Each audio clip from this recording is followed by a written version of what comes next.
At the 4th of July barbecue, they humiliated her. Then her son silenced everyone. At the annual 4th of July barbecue in Millfield, Ohio, Sarah Williams stood frozen as her neighbors openly mocked her worn-down house, calling her an embarrassment to the neighborhood in front of her 3 children.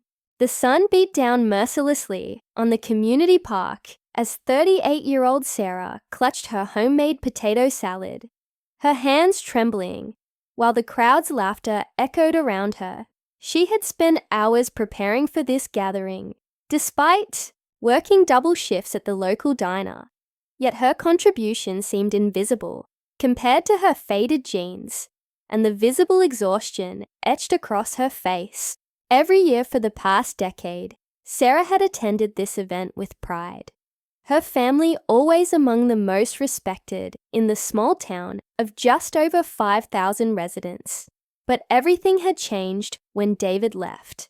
The park was decorated with red, white, and blue streamers that danced in the summer breeze.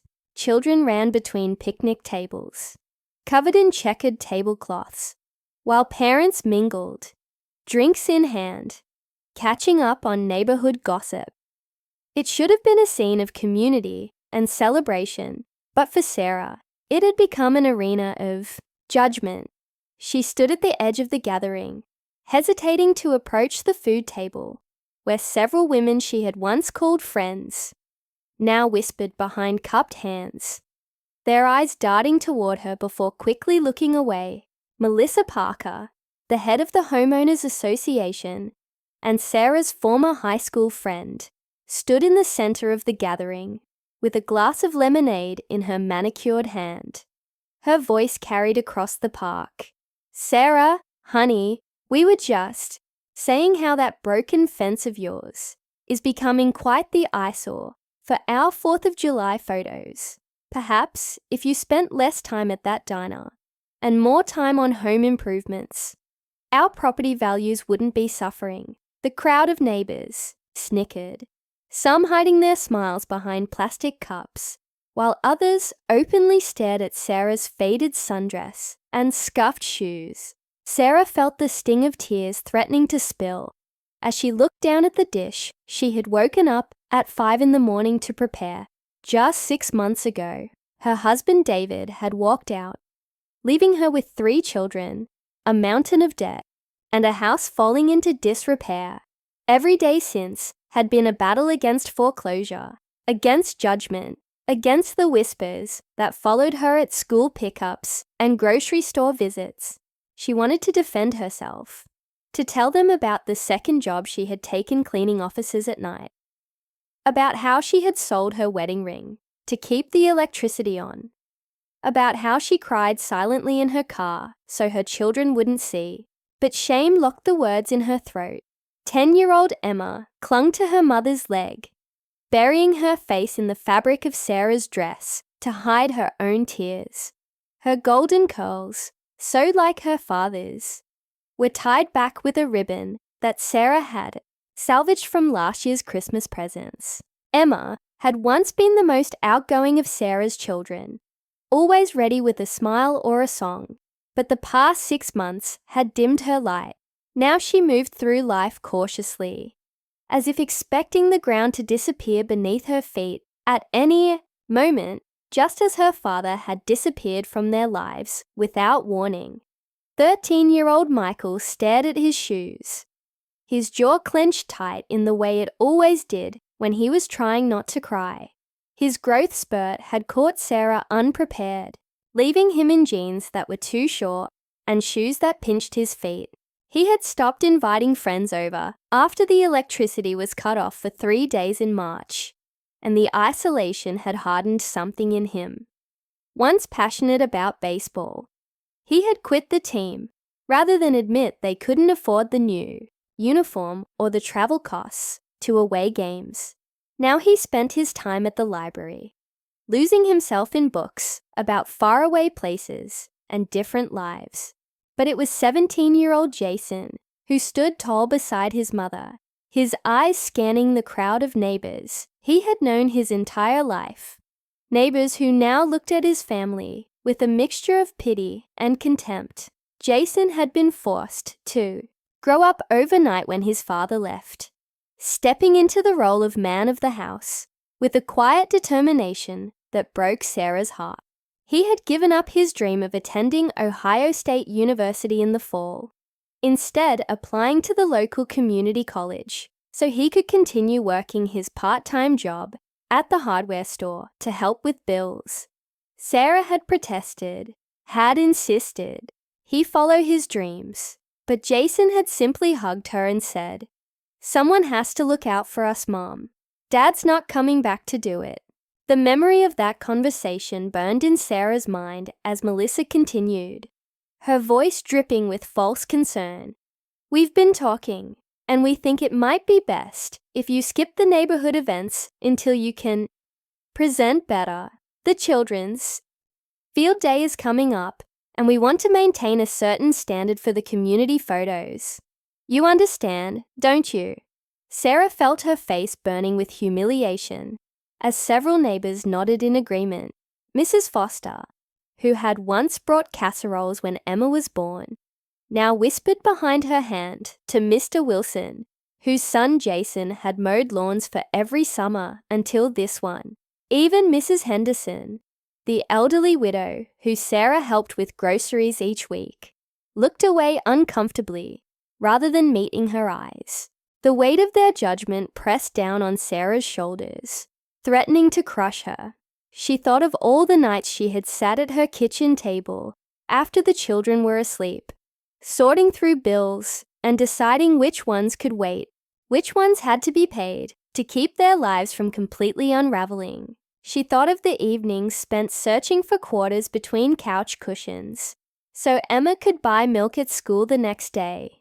She thought of the time she had pretended to have already eaten dinner so that Michael could have the last piece of chicken.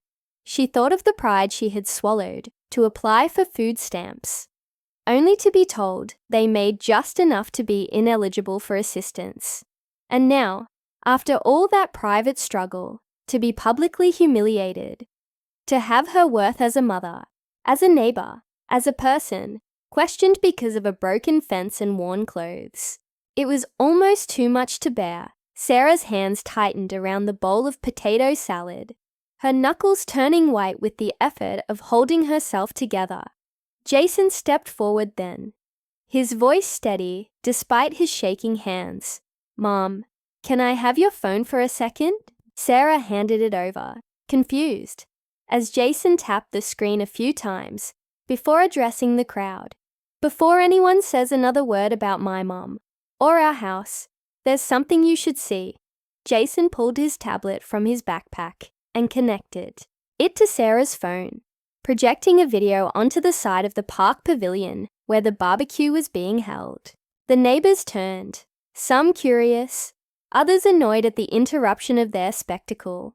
The video began to play, showing Sarah in a dark office building, mop in hand, cleaning floors after midnight. The timestamp showed 2 a.m. Sarah's face in the video was drawn with exhaustion, but she moved with determination, cleaning each surface thoroughly before moving to the next. The video cut to another night, Sarah counting small bills at the kitchen table, setting aside money into envelopes labeled mortgage, electric, and Jason's college fund. Her hands moved with the practiced efficiency of someone who had learned to stretch every dollar to its breaking point.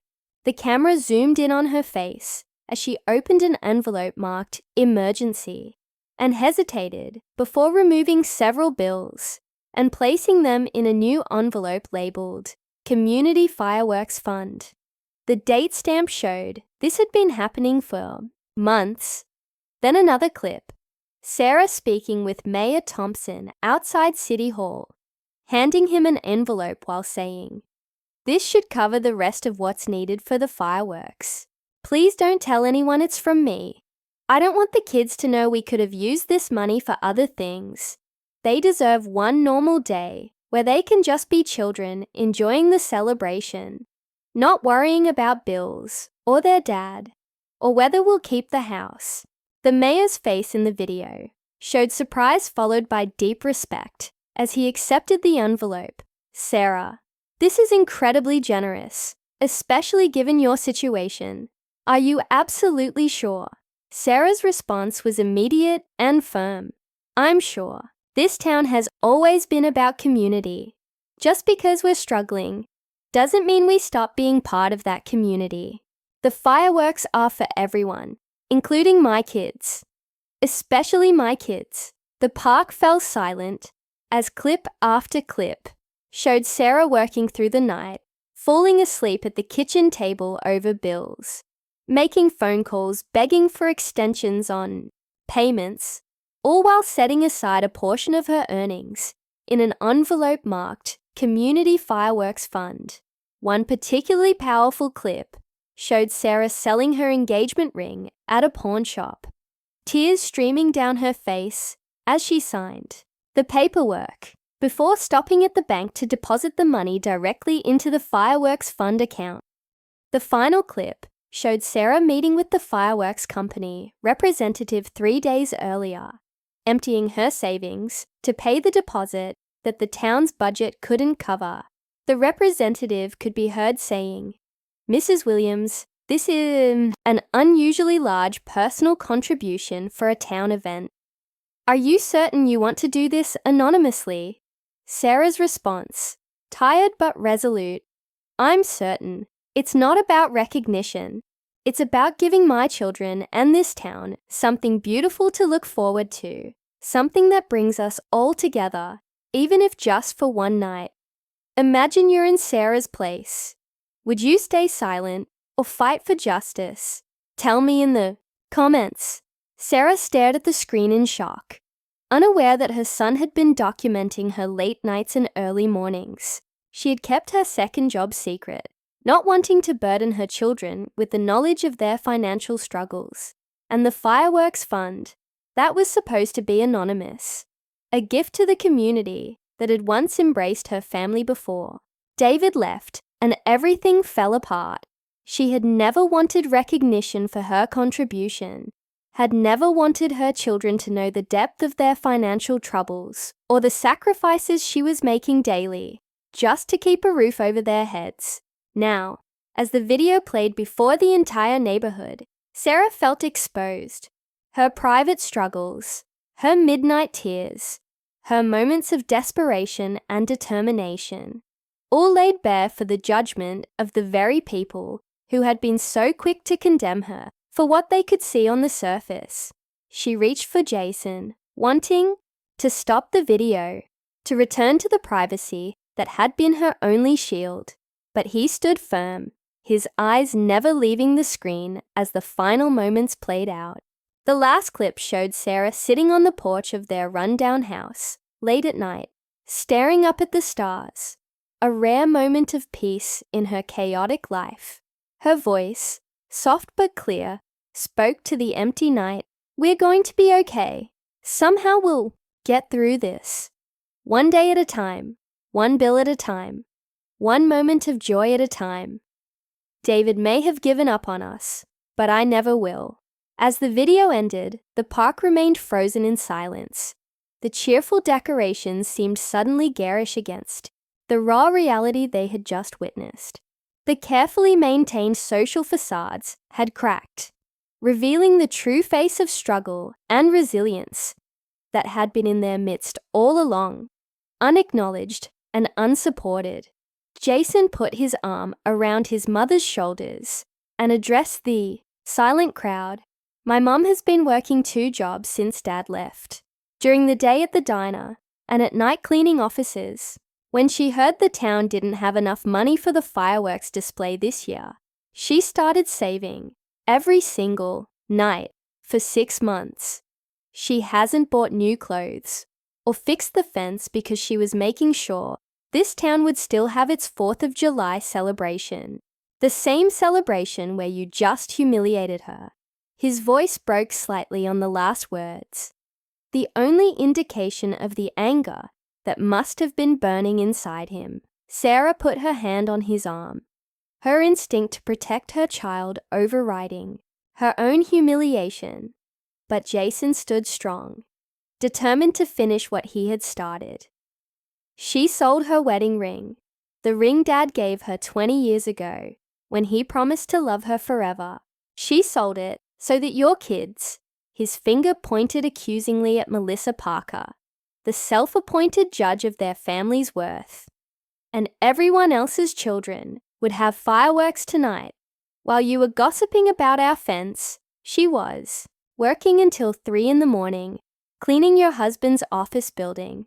While you were planning how to exclude us from community events, she was skipping meals so we wouldn't notice there wasn't enough food. And while you were deciding we weren't good enough to be seen with you, she was making sure this town's tradition continued, even if it meant our electricity might be shut off again. Melissa's face had drained of color, her lemonade forgotten, in her hand as she stared at the images projected on the pavilion wall. The perfect mask of community leader and successful homemaker had slipped, revealing the shallow judgment beneath. She opened her mouth as if to speak, but no words came out. Mrs. Henderson stepped forward, her elderly face creased with shame. "Sarah, is this true? You paid for the fireworks display." The old woman's hands trembled as she reached for Sarah, her eyes filled with regret for her earlier silence. Sarah looked at her son, then back at the neighbors, whose judgment had made her feel small for so long. Her voice was quiet but steady. "Not all of it. The town had some budget. I just covered the shortfall. It's not a big deal. This celebration means so much to the kids. I remember how disappointed Jason was last year when they almost cancelled it." She downplayed her contribution, uncomfortable with the attention now focused on her. It had never been about recognition or praise. It had been about preserving something normal and joyful in their lives, a connection to the community that had once been a source of strength rather than judgment. It had been about seeing her children's faces lit up by the colorful explosions in the night sky, giving them one perfect memory in the midst of so much loss and change. Mayor Thompson stepped forward from the back of the crowd, his face solemn. "What Sarah isn't telling you is that the shortfall was $15,000. The entire display you'll see tonight is because of her sacrifice. I promised her I wouldn't tell anyone, but it seems the truth is out now." A murmur ran through the crowd as $15,000 hung in the air between them. $15,000 that could have fixed the broken fence. $15,000 that could have bought new clothes or repaired the leaking roof or paid off debts. $15,000 from a single mother working 2 jobs who chose the community's joy over her own needs. The magnitude of the sacrifice silenced even the most judgmental whispers. $15,000 was not just money to a family like the Williamses. It was security. It was opportunity. It was a buffer against the constant fear of what might go wrong next. To give that away, to prioritize the community's celebration over her family's immediate needs, revealed a depth of character that made their shallow judgments seem even more petty and cruel. Jason wasn't finished, and while you've all been judging our house and my mom's clothes, did any of you notice that she still makes food for Mrs. Henderson every Sunday, or that she drives Mr. Peterson to his doctor's appointments since his son moved away, or that she volunteers at the school even though she's exhausted? No, you just saw what was broken, not who was breaking. His words hung in the air, a challenge and an indictment. The broken fence and worn clothes had been visible signs of their struggle, but none had looked deeper to see the weight Sarah carried, the sacrifices she made daily, or the strength it took just to keep moving forward when everything was falling apart. None had recognized that while they were judging the visible signs of poverty, Sarah had been demonstrating the true values they claimed to uphold as a community: generosity, service, and putting others before herself. Michael had moved to stand beside his brother now. His earlier embarrassment transformed into fierce pride. The months of hiding, of pretending things were better than they were, of absorbing the judgment of classmates who didn't understand why he suddenly couldn't join them for movies or pizza, had taken their toll. But now, seeing his mother's sacrifice acknowledged, something released in his chest.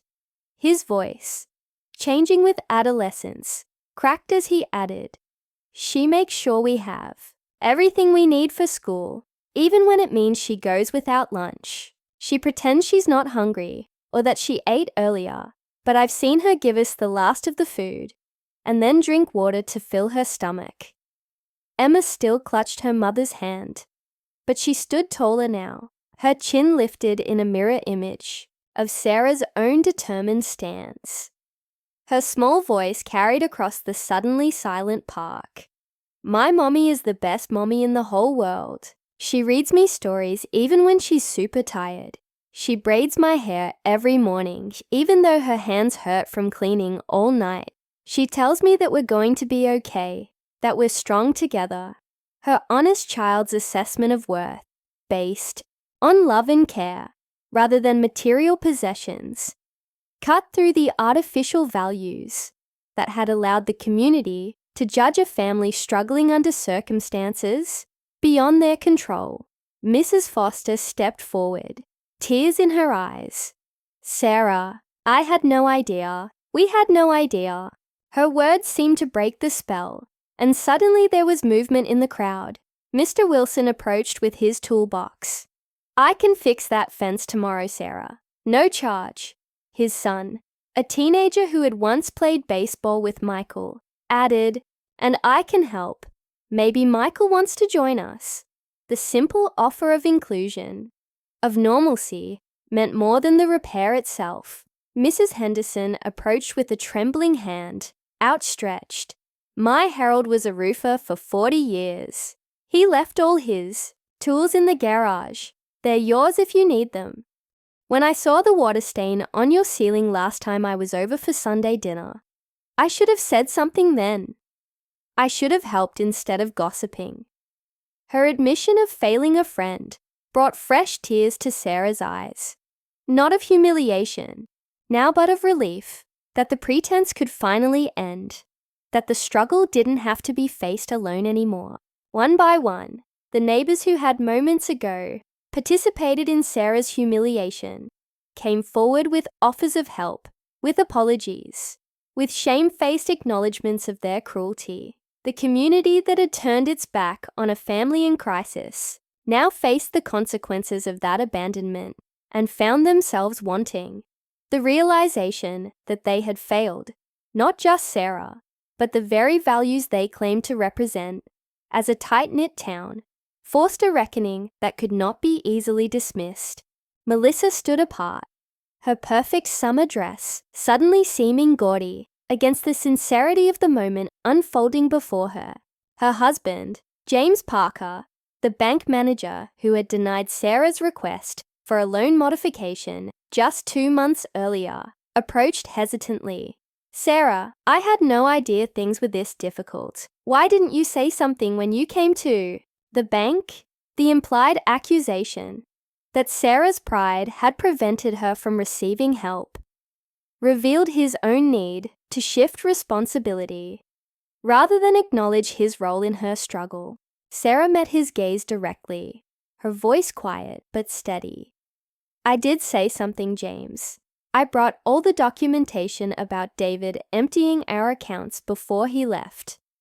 I showed you the medical bills from Emma's hospitalization last winter. I asked for 6 months of reduced payments to get back on my feet. You said bank policy wouldn't allow it." Her simple statement of fact, without accusation or bitterness, revealed the truth they all needed to face, that systems designed to protect the comfortable often failed those in genuine need, and that looking away from suffering didn't make it disappear, it only allowed it to deepen in isolation. James had the grace to look ashamed, his professional mask slipping to reveal the neighbor who had once attended backyard barbecues at the Williams home, whose daughter had played with Emma, while the adults shared beers and dreams on summer evenings similar to this one. The artificial distance he had maintained as a professional now collapsed under the weight of shared history and community obligation. I'll review your case personally on Monday. We should be able to work something out. His offer came too late to prevent the suffering of the past 6 months, but it opened a door to a future with slightly less weight to carry. As the sun began to set, the community gathered on blankets spread across the park lawn, waiting for the fireworks to begin. Sarah sat surrounded by her children, Jason's arms still protectively around her shoulders. The neighbors had created a space for them in the center of the gathering, the place of honor from which to view the display that Sarah had sacrificed so much to provide. The irony wasn't lost on her that the same people who had tried to exclude her family now centered them in their celebration, seeking absolution through proximity. Emma sat in Sarah's lap, her small body warm and trusting against her mother's chest. Michael sprawled on the blanket beside them, his adolescent awkwardness temporarily forgotten as he pointed out constellations appearing in the darkening sky. Jason sat slightly apart, still processing the events of the day, the revelation of his mother's sacrifice, and his own role in exposing her private struggles to public view. Sarah reached for his hand, squeezing it gently in reassurance. She wasn't angry at his decision to share the videos. Perhaps it had been necessary, this painful lancing of a wound that had been festering beneath the surface of their community. The first explosion of color illuminated the sky, reflecting in the tears that streamed unashamedly down Sarah's face. Not tears of humiliation now, but of vindication, of being seen, truly seen, for the first time in years. Each burst of light represented not just the money she had scraped together, but the spirit that had refused to be crushed under the weight of abandonment and judgment. The choice to contribute to the fireworks had never been about recognition or praise. It had been about preserving something normal and beautiful in their disrupted lives, about giving her children the gift of wonder in the midst of hardship. As the colors bloomed and faded overhead, Sarah felt the tension of the past 6 months begin to release. Not everything was fixed. They still had bills to pay. The house still needed repairs. David was still gone, leaving a hole in their family that could never be completely filled. But something had shifted in the atmosphere around them. The isolation of their struggle had been broken. The pretense that everything was fine, the exhausting effort of hiding their hardship, had given way to a painful but necessary honesty. Mayor Thompson approached with his wife, sitting down beside Sarah on the blanket. The town council met while they were setting up the display. "We want to offer you a position. Part-time, flexible hours. Better pay than the cleaning service. We need someone to coordinate community outreach, and I can't think of anyone who understands this community's needs better than you do." His offer wasn't charity. It was recognition of skills and character that had gone unacknowledged. The ability to see needs and meet them, to prioritize community welfare over personal gain, to maintain dignity and compassion even in the face of judgment. These were qualities the town desperately needed in leadership.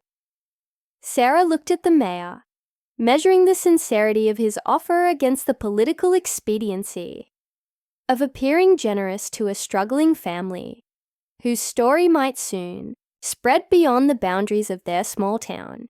What exactly would the position entail?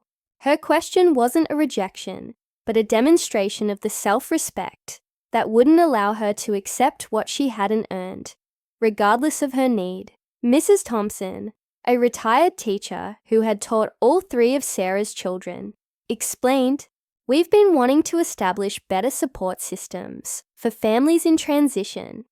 whether from divorce, job loss, or other challenges.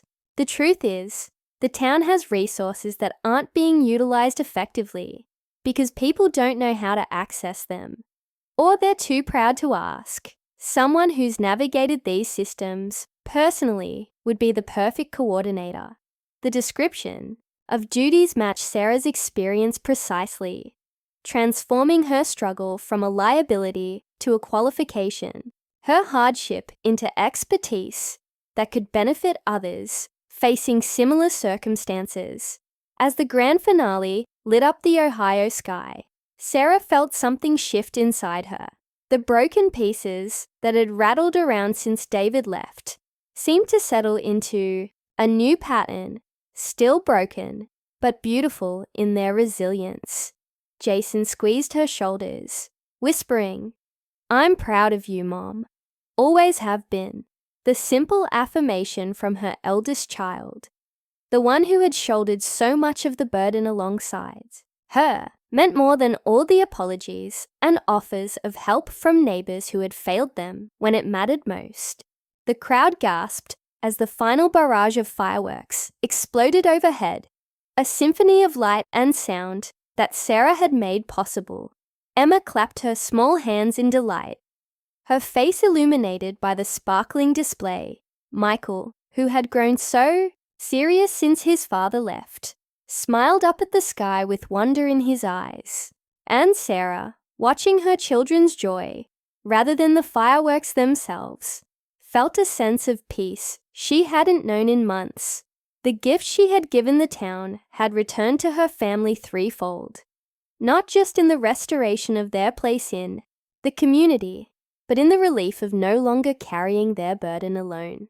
As the last echoes of the fireworks faded and the sky darkened again, Sarah glanced around at the families gathering their blankets and children, preparing to return to homes that had never faced foreclosure, to refrigerators that were never empty, to lives unmarked by the kind of betrayal and abandonment that had defined her past 6 months. She didn't resent their security or ease. She simply recognized now that what appeared perfect from the outside often contained its own hidden struggles, its own private disappointments and compromises. Melissa Parker approached as they were packing up their blanket, her perfect makeup slightly smudged from tears she had tried to hide. She stood awkwardly before Sarah, the confidence of judgment replaced by the uncertainty of acknowledged wrong. "I don't know what to say, Sarah. There's no excuse." Her inability to form a coherent apology revealed the depth of her discomfort with her own behavior. Sarah studied the woman who had once been her closest friend, before marriages and children and socio-economic divides had redrawn the boundaries of their relationship. She saw beyond the designer clothes and carefully maintained appearance to the insecurity that drove Melissa's need to establish hierarchies, to define who belonged and who didn't. She saw the fear that lurked beneath the judgment, fear that what had happened to Sarah could happen to anyone, that security was an illusion that could shatter with a single phone call, a single betrayal, a single unexpected expense. Instead of anger or resentment, Sarah felt a surprising compassion for the woman who had caused her so much pain. "We were friends once, Melissa. Maybe we could be again. Not the same as before. Too much has happened for that. But something new. Something honest." Her offer wasn't made lightly. It required both forgiveness for past wrongs and courage to risk future hurt. But Sarah had learned through her struggle that connection, however imperfect, was essential to survival. Isolation had nearly broken her. Community, even a wounded and imperfect one, offered the possibility of healing. Melissa's carefully constructed facade cracked completely at Sarah's unexpected grace, tears spilling down her cheeks. "You're a better person than I am, Sarah.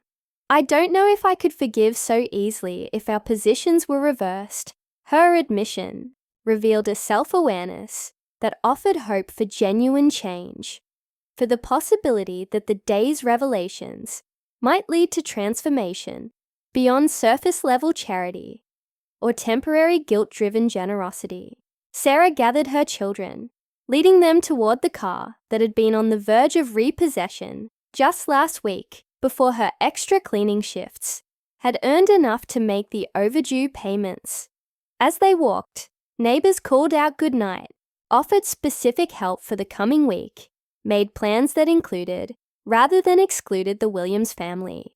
The change was palpable, a shift in the community's perception that transformed Sarah from an object of judgment to a source of inspiration, from a cautionary tale to a testament of resilience.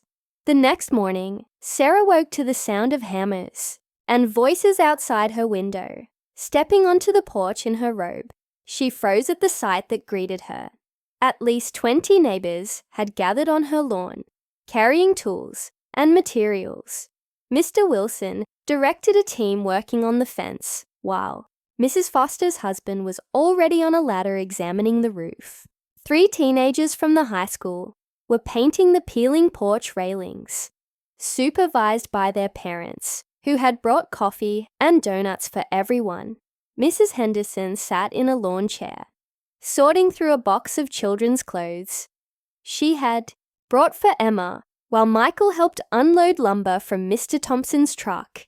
Laughing at something the mayor's son had said, the scene was so unexpected, so contrary to the isolation of the past 6 months, that Sarah thought for a moment she might still be dreaming. She had grown accustomed to facing each challenge alone, to solving each problem with limited resources and limitless determination.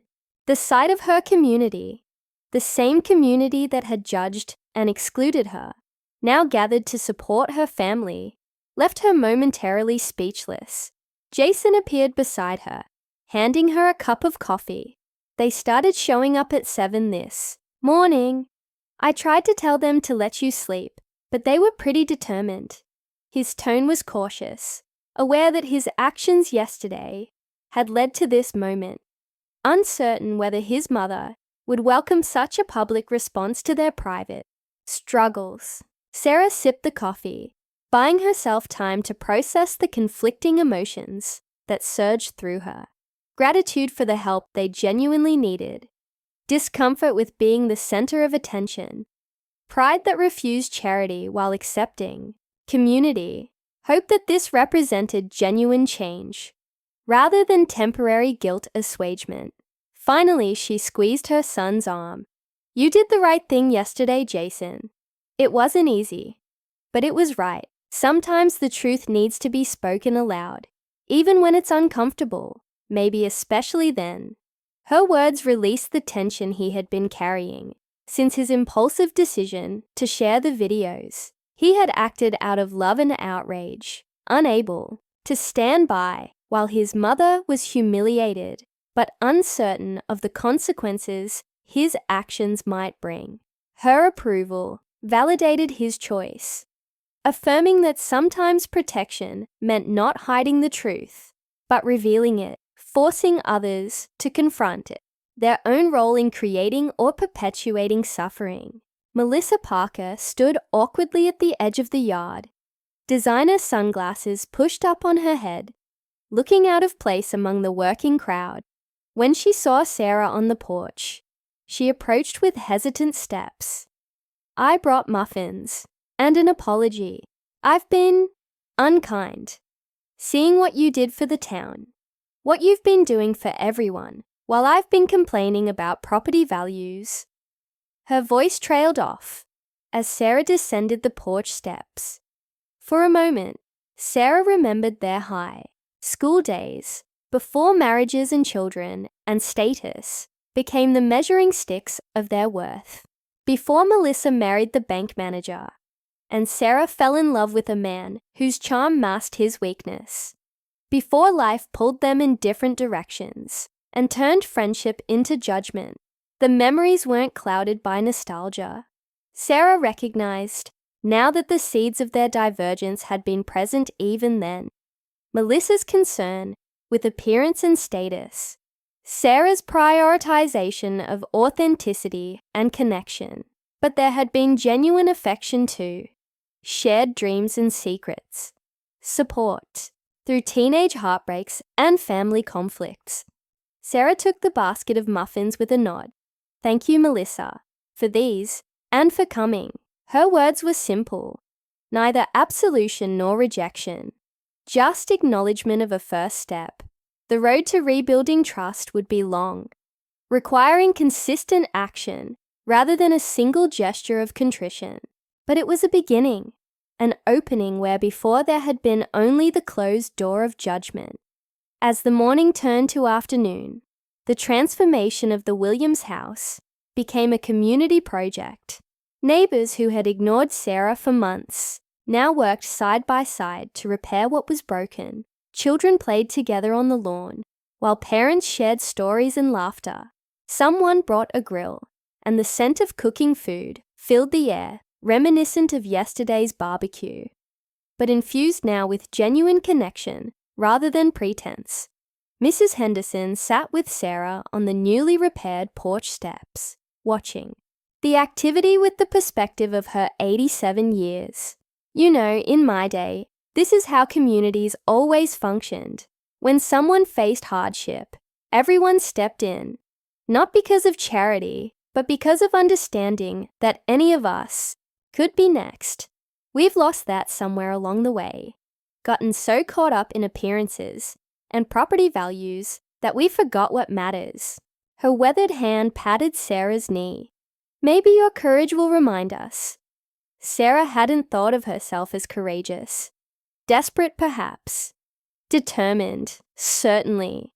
But courage implied a choice, and she had simply done what was necessary to keep her family afloat, to maintain some semblance of normalcy for her children in the face of abandonment and financial devastation. Yet listening to Mrs. Henderson, she recognized that there had been choices. The choice to stay in a community that judged her. The choice to continue contributing despite being excluded. The choice to maintain dignity when it would have been easier to collapse under the weight of shame. Jason moved among the workers, thanking them individually. His quiet dignity reminiscent of his mother's. Michael organized the younger children into a cleanup crew, giving them tasks that made them feel included. Emma flitted between groups, her natural charm drawing smiles from everyone she encountered. The Williams children, who had been carrying the invisible burden of their family struggle, now moved with a lighter step, freed from the need to hide or pretend or defend. By evening, the fence stood repaired. The roof no longer leaked. The porch gleamed with fresh paint, and the yard had been transformed from neglected to welcoming. As the neighbors gathered on the newly repaired porch for lemonade, Mayor Thompson raised his glass to Sarah Williams, who taught us all what community really means. The toast wasn't just to her sacrifice for the fireworks display, but to the daily choices she had made in the face of adversity, to continue contributing rather than withdrawing, to maintain connection rather than isolation, to see beyond her own struggles to the needs of others. In her resistance to becoming bitter or entitled or resentful, she had modeled the very values the community claimed to uphold, but had failed to practice when tested. The gathering lasted into the evening, neighbors lingering as if reluctant to return to their separate lives. When they finally departed, each promised to return, to stay connected, to be the community they should have been all along. Sarah stood on the porch, long after the last car had driven away, breathing in the scent of fresh paint and cut grass, adjusting to the strange new feeling of being supported rather than judged. Inside, her children moved through their evening, routines with an ease she hadn't seen in months. The weight of hiding their circumstances, of pretending everything was fine, of absorbing the judgment of peers and adults alike had lifted.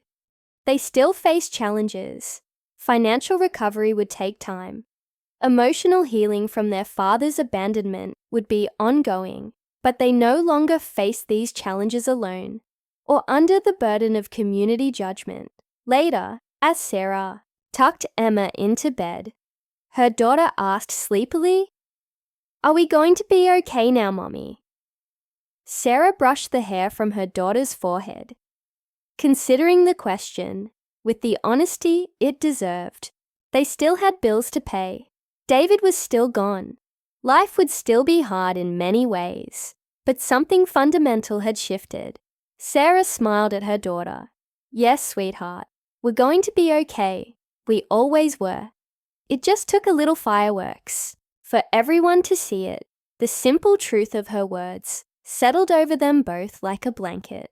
They had been okay, not comfortable, not secure, but surviving through determination and love. Now, with the isolation broken and support restored, the path forward seemed less daunting. Emma's eyes drifted closed, her small hands still clutching her mother's. "I wish Daddy could have seen the fireworks. They were so pretty."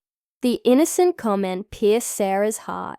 Despite everything, her children still missed their father, still wondered why he had chosen to leave them behind. It was a wound that community support and repaired fences couldn't heal. A question she couldn't fully answer, even for herself. Sarah kissed her daughter's forehead. "I wish he could have seen them too, sweet girl. But I'm glad we got to see them. Together. That's the most important thing." She tucked the blanket around Emma's shoulders, watching as her breathing deepened into sleep. Children were resilient, more adaptable than adults in many ways. Emma would carry the scar of her father's abandonment, but she would also carry the memory of a community coming together, of her mother's unwavering love, of fireworks lighting up the sky on a perfect summer night. In Michael's room, Sarah found him organizing his bookshelf, a task he usually avoided. The day's events had energized him, broken through the protective shell he had built around himself since David left. He looked up as she entered. "Hey, Mom." Mr. Thompson's son Connor invited me to join the baseball team again. They're having a special tryout next week for late entries. His voice carried a tentative hope, as if afraid to want something that might be taken away again. Sarah leaned against the doorframe, her heart aching with love for this boy caught between childhood and adolescence, forced to grow up too quickly. "Do you want to play again?" The question was genuine. She wouldn't push him either way. His passion for the sport had been one of the casualties of their changed circumstances, abandoned out of necessity rather than choice. If he was ready to reclaim it, she would find a way to make it possible. Michael nodded slowly. "Yeah, I think I do. Connor said his dad has extra equipment I can borrow, so we wouldn't have to buy anything new. And Mrs. Foster offered to add me to their carpool for away games." His careful consideration of the practical aspects revealed how deeply he had internalized their financial constraints, how completely he had adjusted his expectations to fit their new reality. Sarah crossed the room, sitting beside him on the bed. "Then you should definitely try out. We'll make it work." The baseball league had been one of the first sacrifices they had made when money got tight, not just because of the fees and equipment costs, but because of the social expectations. Team dinners at restaurants they couldn't afford, gifts for coaches they had no budget for, the constant comparison with teammates whose parents could provide, everything without thinking twice. Michael's smile was hesitant, but real. "Connor said I was the best pitcher they had last year. Maybe they still need me." The hint of his old confidence, the acknowledgement of his own value, was a gift more precious than any material repair the day had brought. For months, Sarah had watched her middle child withdraw into himself, his self-worth eroded by the sudden absence of his father and the subtle but persistent judgment of peers, whose lives remained stable and comfortable. Sarah pulled him into a hug, surprised when he didn't immediately pull away as he had been doing lately, asserting his transition toward independence. They absolutely need you, and I'm so proud of who you're becoming, Michael. So proud. The words were inadequate to express the depth of her admiration for his quiet strength, his protection of his siblings, his willingness to sacrifice without complaint. At 13, he had shown more character than many adults, including his father. When she checked on Jason later, she found him at his desk, working on college applications. There was a new confidence in his posture, a certainty that hadn't been there before. He looked up as she entered. The guidance counselor says I have a shot at a scholarship, and Mayor Thompson's wife is on the alumni board at Ohio State. She wants to help. His voice carried cautious optimism, as if he didn't quite dare to reclaim the dreams he had set aside when their family imploded. Sarah leaned against the doorframe, overcome with pride for this son who had defended her when she couldn't defend herself. You showed incredible courage yesterday, standing up for us like that. I've been trying so hard to protect you kids from all this, and instead, you protected me. The role reversal had been difficult to accept. The child becoming the defender, the mother becoming the protected. But there was something powerful in it too, a recognition that family meant supporting each other in whatever ways were needed, regardless of traditional roles. Jason's smile was a mirror of her own. We're a family, Mom. That's what we do. His simple declaration encompassed everything. Their struggle, their resilience, their unbreakable bond. David might have walked away from his commitments, but the four of them had held together, protecting and supporting each other through the darkest days. Sarah moved to sit on the edge of his bed. About college. I want you to apply everywhere you wanted to before. Ohio State, Miami of Ohio, Cincinnati, all of them. His dream schools, the ones they had visited together in the fall, before David left, when the future still seemed secure and predictable. The ones he had quietly crossed off his list when their financial reality changed overnight. Jason shook his head. Mom, we can't afford. Sarah interrupted gently. Things are changing, Jason. The job with the mayor's office will pay better than the diner and the cleaning service combined, with regular hours and benefits. Mr. Parker is reviewing our mortgage situation on Monday, and there are scholarships, financial aid. We'll figure it out. I don't want you giving up on your dreams because of what your father did, or because of temporary setbacks. The words were a promise, not just to Jason, but to herself. She had allowed their circumstances to narrow her vision, to focus solely on survival rather than possibilities. It was time to expand that vision again, to remember that hardship was a season, not a destination. Jason studied her face, measuring her certainty against his own protective instinct. Are you sure? Because I'm okay with community college for a couple years. Lots of people do that. His willingness to compromise, to adjust his path to ease her burden, filled her with both gratitude and determination. He deserved every opportunity, every chance to build the future he had worked toward. Sarah took his hands, her voice firm. I'm sure. You've put everyone else first for 6 months. It's time to put yourself first again, at least when it comes to college. The rest will work out. Her confidence wasn't naive optimism. It was hard-won faith in their ability to navigate challenges together, to find ways forward, even when the path wasn't clear. They had survived the worst already: betrayal, abandonment, financial crisis, community judgment. College tuition suddenly seemed like a manageable challenge in comparison.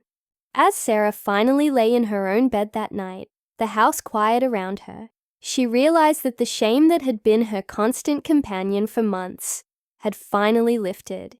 In its place was something new. Not pride exactly, but self-respect. The knowledge that she had done her best with what she had, and that her best was worthy of respect. No longer did she need to hide her struggles, or pretend that everything was fine. The truth had been exposed in all its painful reality. And rather than destroying her, it had set her free. The broken fence had been repaired, but the more important, restoration had been of her place in the community, not as an object of pity or judgment, but as a reminder of the values they all claimed to uphold: resilience, sacrifice, and the quiet dignity of doing what needed to be done without expectation of recognition or reward. As sleep began to claim her, Sarah found herself thinking not of David and his betrayal, which had dominated her thoughts for so long, but of the future. A future where her children could pursue their dreams without the weight of shame or secrecy. A future where community meant more than property values and appearances. A future built on honest struggle rather than comfortable pretense. She drifted off to sleep without worrying, for the first time in months, about what tomorrow would bring. Whatever came, she would face it with her head held high, surrounded by her children and a community that had finally seen her true worth. This betrayal shocked everyone. But what happens when Melissa discovers Sarah's connection to her husband's business troubles? Subscribe and hit the bell to find out. End of narrative.